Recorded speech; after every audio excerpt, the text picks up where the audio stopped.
Large language models don't automatically know your company's proprietary data. We solve that gap with retrieval-augmented generation.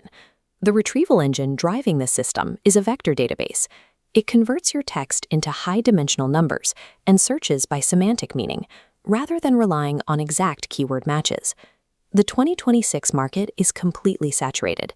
Pinecone, Milvus, Qdrant, Weaviate, pgvector.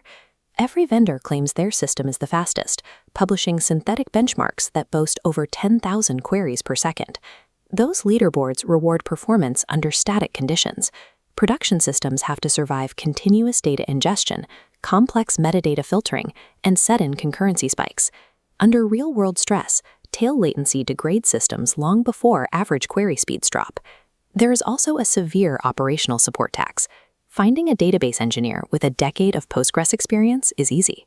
Sourcing someone who can debug a niche distributed vector silo at 3 in the morning is expensive and creates immediate engineering bottlenecks. This chart plots data scale against operational complexity. To choose the right vector database, evaluate where your team sits on this grid. Ignoring your existing infrastructure leads to bloated budgets. We'll map 4 immediate realities to identify the architecture that fits. We start with the MVP builder. If you are a time-poor developer trying to prove a concept and you have fewer than 10 million vectors, your priority is deployment speed. You use an embedded database like ChromaDB. The API feels exactly like writing NumPy. You initialize it, add your embeddings, and run your query. There is no external infrastructure to configure. The system runs directly inside your application. That guarantees zero network latency and removes deployment friction entirely. This architecture has a strict ceiling. As your dataset pushes past the 10 million vector mark, performance significantly degrades. You are trading long-term enterprise scalability for velocity. It gives you the immediate feedback required to validate your product idea today. Next is the time-poor scaler.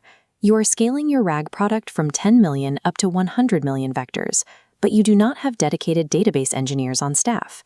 You deploy a serverless, fully managed platform like Pinecone. You create an index and run queries. The platform automatically handles backups, updates, and massive traffic spikes without you touching a single configuration file. You completely remove the operational burden of maintaining the database. In exchange, you accept a usage-based pricing model. Look at this graph plotting dataset growth against monthly cost. Managed platforms use complex read unit pricing. When your data footprint hits 100 gigabytes, the cost curve detaches from linear growth, and you pay a massive multiplier for high-throughput queries. Managed cloud services function as an insurance policy for uptime. If your data footprint is growing rapidly, that insurance becomes a heavy financial tax. The pragmatic architect operates between 10 and 50 million vectors. You already run a robust SQL stack, and your team understands how to maintain it. You adopt a vector as a feature architecture. You use a relational extension, specifically pgvector for PostgreSQL. Your high-dimensional vectors and your standard relational data live side by side. You execute complex hybrid queries, combining metadata filtering and similarity search within a single atomic transaction. The query optimizer evaluates everything at once, drastically reducing data movement. You leverage your existing backup systems, monitoring tools, and Postgres engineering talent. Avoiding a separate database silo cuts your total cost of ownership by up to 75%. The relational storage model hits an architectural ceiling.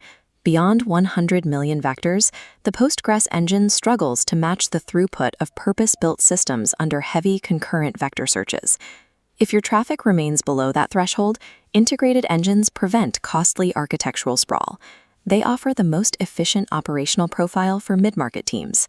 Finally, the data behemoth. You are operating at true enterprise scale, handling hundreds of millions to billions of vectors. At this volume, you deploy a distributed open-source solution like Milvus. The system splits storage and compute, scaling nodes separately to bear massive loads. The performance holds up under extreme pressure. You get sub-30 millisecond latency at billion scale, and you pay only for the raw compute and storage required to run it. The operational requirements are severe. You must manage complex Kubernetes deployments, precisely tune index parameters, and dedicate senior engineers to debug distributed system failures. Self-hosting at this scale yields the lowest long-term infrastructure cost. Executing this strategy without a dedicated data engineering team to keep the system alive is a massive strategic error. Over-engineering your infrastructure for a future scale you haven't reached is the most common and expensive mistake in AI development today. Here is your decision matrix. Prototyping under 10 million vectors? Use embedded ChromaDB. Under 50 million on relational infrastructure? Integrate PG Vector. Scaling to 100 million without database engineers? Choose Managed Pinecone. Past 100 million with a dedicated ops team? Deploy Distributed Milvus. Apply the 6-month rule. Build exclusively for your current scale or the concrete metrics projected for the next 2 quarters. Vector storage is a feature of your wider data pipeline. Purchase a standalone vector database only when absolute scale explicitly demands it. The right tool solves your immediate operational constraints, regardless of what the benchmark leaderboards claim. Thanks for watching Insight Anchor.